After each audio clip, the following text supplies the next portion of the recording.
Shalom, perkenalkan nama saya Duren Nebao, semester 3, Prodi Perwisata, mata kuliah kearifan lokal oleh Miss Aprani Lase. Di video ini saya akan menjelaskan tentang kearifan lokal yang berwujud nyata. Salah satu yang saya jelaskan adalah permainan orang Batak.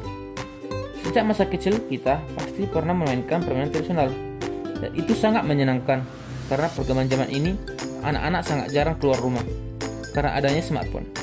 Tetapi permainan ini sangatlah menyenangkan dan ini harus dilestarikan. Saya akan menjelaskan beberapa permainan orang Batak. Yang pertama adalah ultup. Ultup merupakan mainan tradisional orang Batak yang terbuat dari bambu. Ultup jika diterjemahkan ke bahasa Indonesia adalah sumpit. Ultup ini terdiri dari dua bagian. Yang pertama adalah kecil dengan diameter sekitar 2-5 cm. Yang bagian dalamnya berbentuk corong.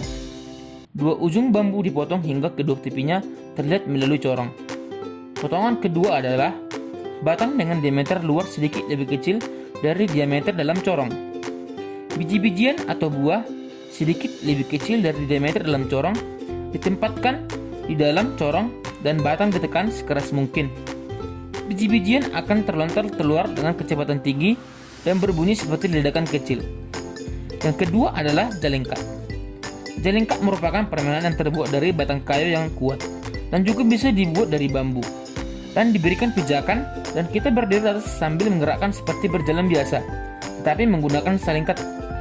Mainan ini biasanya dibuat menjadi perlombaan di setiap daerah Sumatera Utara, khususnya orang Batak. Permainan haruslah menggunakan tenaga kaki dan tangan supaya bisa menggerakkan dan juga butuh keseimbangan yang baik supaya tidak jatuh. Yang ketiga adalah sukil. Sukil merupakan alat mainan yang terbuat dari dua batang kayu kecil yang berbeda. Batang yang pertama berukuran panjang, supaya bisa mencongkel batang yang pendek dengan sejauh mungkin. Permainan ini biasanya dimainkan 2-4 orang, dan bisa juga dimainkan secara berkelompok, minimal 3 orang, ataupun lebih dari 3 orang. Permainan ini biasanya harus mencongkel yang pendek dengan sejauh mungkin supaya si penjaga tidak mendapatkan poin. Begitu juga sebaliknya. Intinya dari permainan inilah membutuhkan strategi dan ketangkasan. Yang terakhir adalah pocah piring. Permainan ini harus mempunyai minimal 10 batu kecil yang tersusun sampai ke atas. Permainan ini juga harus memiliki 2 kelompok. Satunya penjaga dan satunya melempar bola ke batu itu sampai ke jatuh. Jika bola mengenai batu, penjaga akan melempar bola ini ke tim yang menjatuhkan batunya.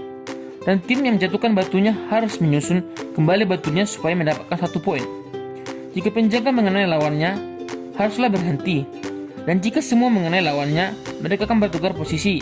Dan penjaga akan menjadi penyusun batu. Dan begitulah seterusnya sampai batunya bisa disusun. Sekian dari video ini.